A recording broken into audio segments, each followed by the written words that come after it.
अभी सुन लीजिए, अगर हमारे पास एक मूविंग चार्ज पार्टिकल हो और वो मैग्नेटिक फील्ड में अगर सिर्फ हो, सिर्फ मैग्नेटिक फील्ड में हो, अभी हम लोग अब साइमल्टेनियस फील्ड की बात नहीं कर रहे हैं, अब सिर्फ मैग्नेटिक फील्ड की बात कर रहे हैं। अगर वो सिर्फ मैग्नेटिक फील्ड में हो तो उस पर फोर्स लगेगा, तो उस पर कितना फोर्स लगेगा? तो हम लोगों ने कल मैग्नेटिक फील्ड के लिए इसकी बात की थी, क्यू वी क्रॉस बी यानी Q V B sine theta, याद है ये चीज?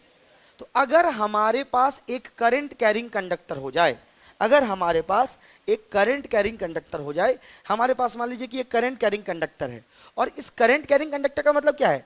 इसमें बहुत सारे चार्जेस मूव कर रहे हैं।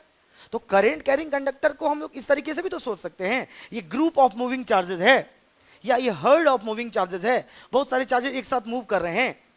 नॉर्मली 99% केसेस में जब हम लोग करंट कैरिंग कंडक्टर की बात कर रहे होते हैं तो वहां पर इलेक्ट्रॉन की बात कर रहे होते हैं कि इसके अंदर इलेक्ट्रॉन मूव कर रहा होगा, जब हम लोग मेटालिक कंडक्टर्स की बात कर रहे होते हैं। लेकिन मान लेते हैं कि कोई भी चार्ज क्यों मूव कर रहा है, मतलब ये हमारे पास कोई करंट कैरिंग कंडक्टर है जिसमें बहुत सारा चार्ज मूव कर रहा है।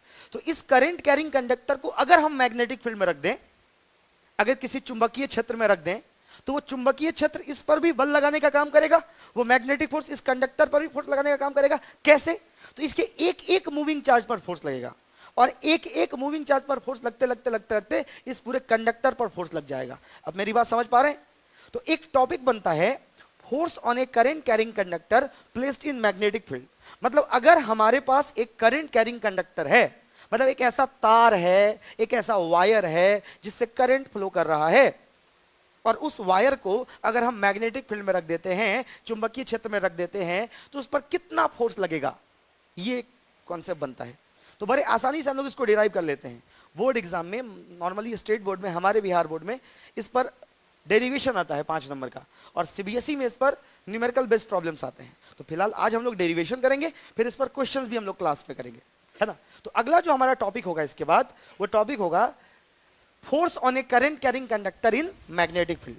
मतलब अगर हमारे पास कोई करंट कैरिंग कंडक्टर है और मैग्नेटिक फील्ड में रखा हुआ है तो उस पर क्या फोर्स लगेगा।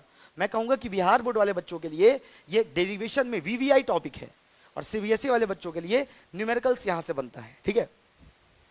तो अभी जो मैं क्लास स्टार्ट करने से पहले आप लोगों से फार्मूला पूछ रहा था, ड्रिफ्ट वेलोसिटी का फार्मूला, नंबर डेंसिटी का फार्मूला, ये तमाम फार्मूला इसीलिए पूछ रहा था क्योंकि इस पार्टिकुलर टॉपिक को समझने में वो तमाम चीजें काम आएंगी।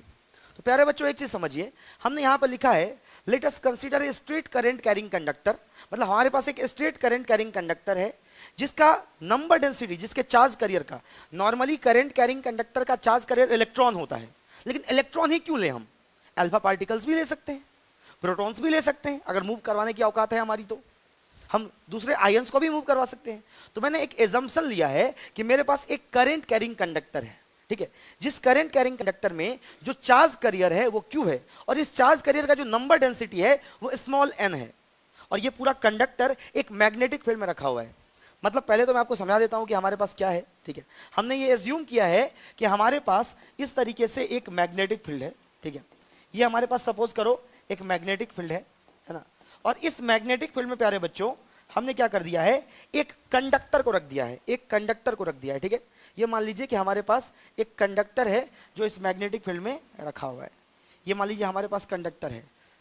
फॉर आवर कन्वीनियंस हम लोग कह देते हैं कि इस कंडक्टर का जो क्रॉस सेक्शन एरिया है बच्चों वो ए है, और इसका जो लेंथ है वो एल है ना। और हमने कहा कि इसका number density of charge carrier, मतलब इसके 1 मीटर क्यूब में, इसके 1 मीटर क्यूब में कितने चार्ज कैरियर हैं, तो स्मॉल एन से हमने उसको दिखा दिया। यहां पे हमने लिखा हुआ है, आप बड़े बारीकी से देखिएगा तो आपको दिखेगा स्मॉल एन जो है, यहां पे स्मॉल एन जो है हमने ले लिया है कि ये number density of charge carrier Q है। इसका चार्ज कैरियर क्यू है, मतलब इसके अंदर में जो फ्री चार्ज मूव कर रहा है वो क्यू है, और ये बी मैग्नेटिक फील्ड में रखा हुआ है प्यारे बच्चों, बी मैग्नेटिक फील्ड में रखा हुआ है। मतलब इसकी मैग्नेटिक फील्ड की स्ट्रेंथ हम लोगों ने क्या ले ली है, बी ले ली है। अब जरा गौर फरमाएंगे, हमारे पास मान लीजिए कि ये एक कंडक्टर है और इस कंडक्टर पे हमको फोर्स निकालना है, तो हमारा जो स्ट्रेटजी होगा वो ऐसा होगा कि हम इस पर एक छोटा सा एलिमेंट कट कर लेंगे। जैसा कि यहाँ पे आपको एक एलिमेंट दिख रहा है, हम यहाँ पे एक एलिमेंट कट कर लेंगे और इस एलिमेंट पर पहले हम लोग फोर्स निकालेंगे। जब इस एलिमेंट का फोर्स हमारा निकल जाएगा तो उसको पूरे कंडक्टर के लिए क्या कर देंगे, इंटीग्रेट कर देंगे, ठीक है। अगर इस एलिमेंट में सपोज करें, इस एलिमेंट में एक चार्ज पार्टिकल होता, एक चार्ज पार्टिकल, एक सिंगल, तो उस पर कितना फोर्स लगता, Q V B sine theta. कल हम लोगों ने मैग्नेटिक फोर्स का फॉर्मूला पढ़ा था ना, एक सिंगल चार्ज पार्टिकल पर कितना फोर्स लगता, Q V B sine theta. और हम ये चीज जानते हैं कि कंडक्टर के अंदर कोई भी चार्ज पार्टिकल अगर मूव कर रहा है तो उसके वेलोसिटी को हम लोग वीडी से दिखाते हैं। क्या बोलते हैं उसको? Drift velocity. ये जानते हो ना? अगर ये कोई कंडक्टर है और इस कंडक्टर के अंदर में अलग अलग चार्ज पार्टिकल्स मूव कर रहे हैं तो उनके वेलोसिटी को, उनके एवरेज वेलोसिटी को हम लोग ड्रिफ्ट वेलोसिटी बोलते हैं और वीडी से दिखाते हैं। तो अगर यहां पर एक चार्ज पार्टिकल हो, एक सिंगल चार्ज पार्टिकल, तो उस पर कितना फोर्स लग जाए? Q V D B sine theta, Q V D B sine theta. यहां पे वी डी का कोई अलग सिग्निफिकेंस नहीं है, यहां पे वी और डी कोई अलग अलग चीज नहीं है, यहां पर वी डी एक कंबाइंड टर्म है ड्रिफ्ट वेलोसिटी का। किसका? Drift velocity. तो Q V D B sine theta हो जाएगा, है ना? लेकिन एक चार्ज रहे तब तो। हम लोगों ने करंट इलेक्ट्रिसिटी चैप्टर के स्टार्टिंग में पढ़ा था कि हमारे कंडक्टर्स के अंदर में ओशियंस ऑफ इलेक्ट्रॉन्स होता है, जब इलेक्ट्रॉन्स के टर्म में मैं पढ़ा रहा था। ऐसे अगर हम दूसरे चार्ज कैरियर्स की भी बात करें तो हमारे कंडक्टर्स के अंदर में ओशियंस ऑफ चार्ज इलेक्ट्रॉन्स होते होंगे, मतलब ओशियंस ऑफ चार्ज पार्टिकल्स होते होंगे। कोई भी फ्री चार्ज पार्टिकल होता होगा तो हमको पहले निकालना पड़ेगा कि इसके इतने छोटे से एरिया में टोटल कितना चार्ज होगा। एक चार्ज पर इतना फोर्स लग रहा है तो टोटल चार्ज पर अगर मान लो 5 चार्ज आएगा, इसको 5 से मल्टीप्लाई कर देंगे, 20 आएगा तो 20 से मल्टीप्लाई कर देंगे, n आएगा तो n से मल्टीप्लाई कर देंगे, तो इस पर टोटल चार्ज होगा कितना? इसका नंबर डेंसिटी, मतलब इसके 1 मीटर क्यूब में स्मॉल n चार्ज है, तो 1 मीटर क्यूब में स्मॉल n चार्ज है तो 5 मीटर क्यूब में कितना?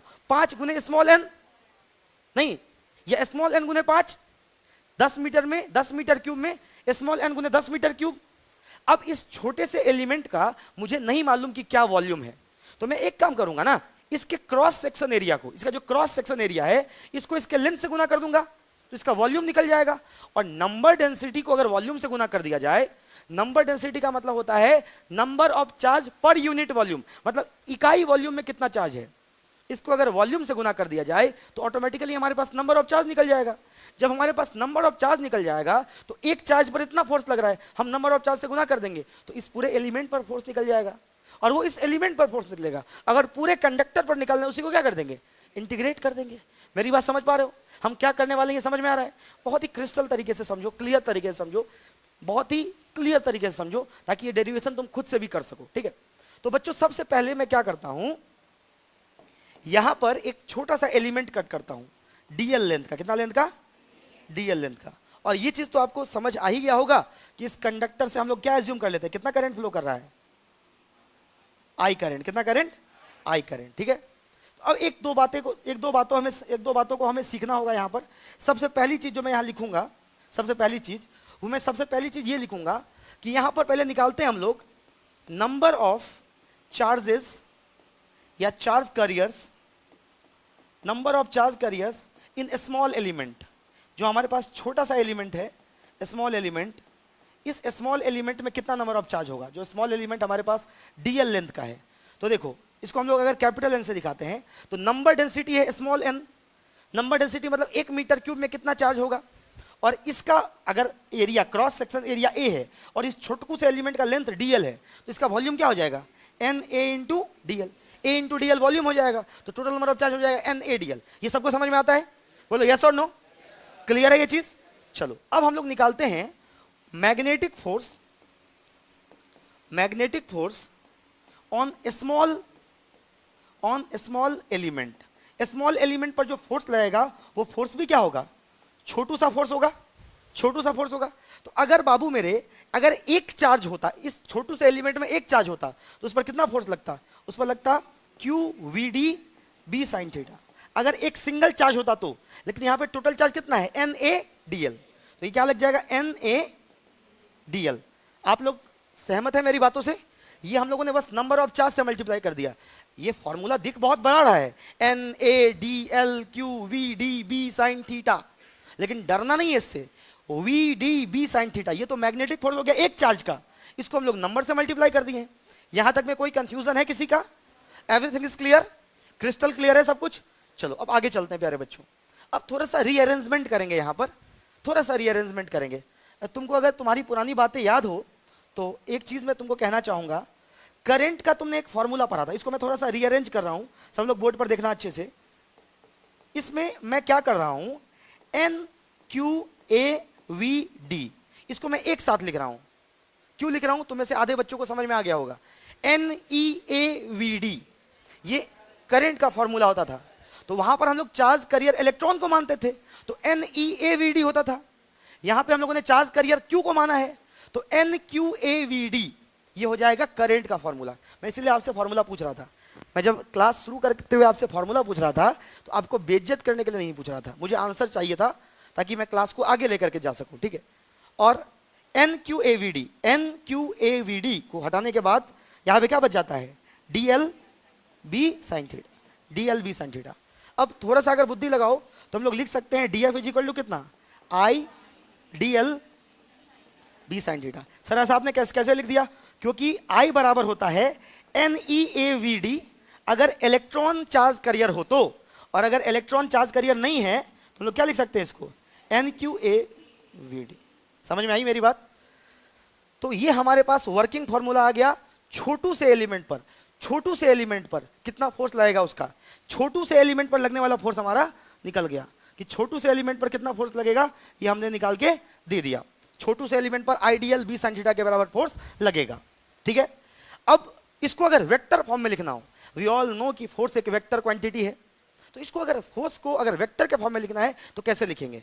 इस चैप्टर में ऐसा बहुत सारा कंडीशन आएगा जिसमें करंट को वेक्टोरियल बिहेवियर शो करना पड़ेगा, लेकिन करंट वेक्टर तो है नहीं। तो इस चैप्टर में हम लोग एक नया क्वांटिटी डिस्क्राइब करते हैं या डिफाइन करते हैं, करंट एलिमेंट। किसी तार में बहने वाले करंट को अगर उसके लेंथ से गुना कर दोगे तो करंट एलिमेंट मिल जाएगा तुमको। जैसे मान लो ये कोई तार है जो कि 2 मीटर का तार है मान लेते हैं, और इससे 3 एम्पियर करंट पास कर रहा है आई कैप में, मतलब एक्स दिशा में, तो इसका करंट एलिमेंट वेक्टर हो जाएगा 3 × 2, और आई कैप है तो 3 × 2 6 एम्पियर मीटर आई कैप। तो करंट एलिमेंट एक वेक्टर की तरह बिहेव करता है। ये जो आइडियल है ना, करंट इंटू लेंथ, ये एक वेक्टर की तरह बिहेव करता है। समझिए इस चीज को। वैसे भी आपको, अगर आप एक चीज क्लास 11 से पढ़ते आ रहे हैं कि अगर आप AB sin थीटा की बात करें तो AB sin theta A cross B के बराबर होता है। किसके बराबर होता है, A cross B। AB sin theta A cross B के बराबर होता है। तो यहां पे अगर अपन आइडियल की बात करें, किसकी बात करें, आइडियल की, और आइडियल को हम एक वेक्टर A मान लें, तो ये AB sin थीटा दिख रहा है आपको। तो आप अगर इसको वेक्टर नोटेशन में लिखना चाहें, कौन सी नोटेशन में, इन वेक्टर नोटेशन अगर आप इसको लिखना चाहें, मतलब आप अगर इसको वेक्टर के फॉर्म में लिखना चाहें प्यारे बच्चों, तो लिख सकते हैं इसको DF is equal to IDL, DL के ऊपर में वेक्टर लगा दो, IDL cross B। Sir B cross IDL भी तो लिख सकते थे, वो भी वही आता, वो डायरेक्शन को जस्टिफाई नहीं कर पाता है, इसीलिए उसको हमने ऐसे नहीं लिखा, ठीक है। तो ये हमारे पास क्या आ गया, वेक्टर के फॉर्म में आ गया। लेकिन अभी तक हम लोगों ने जो फॉर्मूला निकाला है, ये फॉर्मूला इस छोटे से एलिमेंट का ही है। अभी तक हम लोगों ने पूरे वायर के लिए फॉर्मूला नहीं निकाला। अभी तक हमारा फॉर्मूला छोटू से एलिमेंट का ही है, पूरे वायर के लिए हम लोग फॉर्मूला अभी तक निकालने का काम नहीं किया है। अब एक चीज समझो, एक बहुत ही फंडामेंटल चीज है, उसको समझो। अगर पूरे वायर के लिए निकालना होगा force, net force on conductor, क्या निकालना होगा, नेट फोर्स ऑन कंडक्टर। पूरे कंडक्टर पे अगर फोर्स निकालना होगा तो पूरे कंडक्टर का फोर्स क्या हो जाएगा, इस DF का इंटीग्रेशन करोगे तो F हो जाएगा, और ये क्या हो जाएगा, integration ideal cross B, integration के अंदर में आ जाएगा। मेरी बात समझ पा रहे हो, कोई डाउट है किसी को यहां तक में। एक चीज गौर करना मेरे प्यारे बच्चों, अगर हम इसको ना इंटीग्रेट करके इसको इंटीग्रेट किए होते, आइडियल B sin थीटा को इंटीग्रेट किए होते, मतलब स्केलर फॉर्म में ही हम लोगों ने इंटीग्रेशन यूज किया होता। जरा बोर्ड पर देखिएगा, ये इंटीग्रेशन अगर हम लोगों ने स्केलर फॉर्म में ही किया होता, आइडियल B sin थीटा का इंटीग्रेशन किया होता, तो करंट बीइंग ए कांस्टेंट लात मार के बाहर निकाल देते। अगर मैग्नेटिक फील्ड कांस्टेंट था उसको भी निकाल देते बाहर, sin थीटा को भी बाहर निकाल देते, तो इंटीग्रेशन में बस क्या बच जाता, DL, और DL का इंटीग्रेशन क्या आएगा, L। क्या आएगा, आप मेरी बात समझ नहीं पा रहे हैं। अगर आप इसको इंटीग्रेट करते, किसको इंटीग्रेट करते, आइडियल B sin थीटा को, नेट फोर्स निकालने के लिए, ये B sin थीटा तो बाहर निकल जाता, और DL का इंटीग्रेशन क्या हो जाता, L। तो हमारे पास जो ये फॉर्मूला आता फोर्स का, वो आ जाता ILB sin थीटा। क्या आ जाता, ILB sin थीटा। मतलब अगर मैं एक कंक्लूजन टाइप से लिखूं तो मैं ये लिख सकता हूं, इसको अगर मैं कंक्लूजन बना के लिखूं प्यारे बच्चों, कि इसको एक मैं कंक्लूड करके लिखूं, तो मैं ये लिख सकता हूं, ठीक है, force on A current carrying conductor. Current carrying conductor पर फोर्स कितना होगा, कंडक्टर इन मैग्नेटिक फील्ड, कौन सा फील्ड, मैग्नेटिक फील्ड में फोर्स कितना होगा। तो स्केलर फॉर्म में डायरेक्ट बात करें अगर, तो फोर्स क्या हो जाएगा, ILB sin थीटा। क्या मैंने सही लिखा, यस और नो बोलो, क्या मैंने सही लिखा, ILB sin थीटा। अब इसमें L क्या है, तो लेंथ ऑफ कंडक्टर, इतनी सेंस तो आपके पास होगी। B क्या है, तो मैग्नेटिक फील्ड। I क्या है, तो करंट। थीटा क्या है गुरुजी, थीटा क्या है, तो थीटा जो है angle between current element, angle between, मैं करंट एलिमेंट को अभी से एक वेक्टर की तरह डिनोट करूंगा, मतलब करंट के फ्लो होने का डायरेक्शन इनटू लेंथ, है ना। और यहां पर ये and magnetic field, magnetic field के बीच का एंगल है। और कुछ बातें तो कल से आप वापस से समझ सकते हो। अगर कोई आपसे पूछेगा कि एलिमेंट पर फोर्स जीरो कब होगा, या करंट कैरिंग कंडक्टर पर अगर मैग्नेटिक फील्ड में कोई कंडक्टर रखा हुआ है तो उस पर फोर्स जीरो कब होगा, है ना, जब साइन थीटा जीरो होगा। अरे करंट एल और बी ये तीनों तो जीरो हो नहीं सकता है।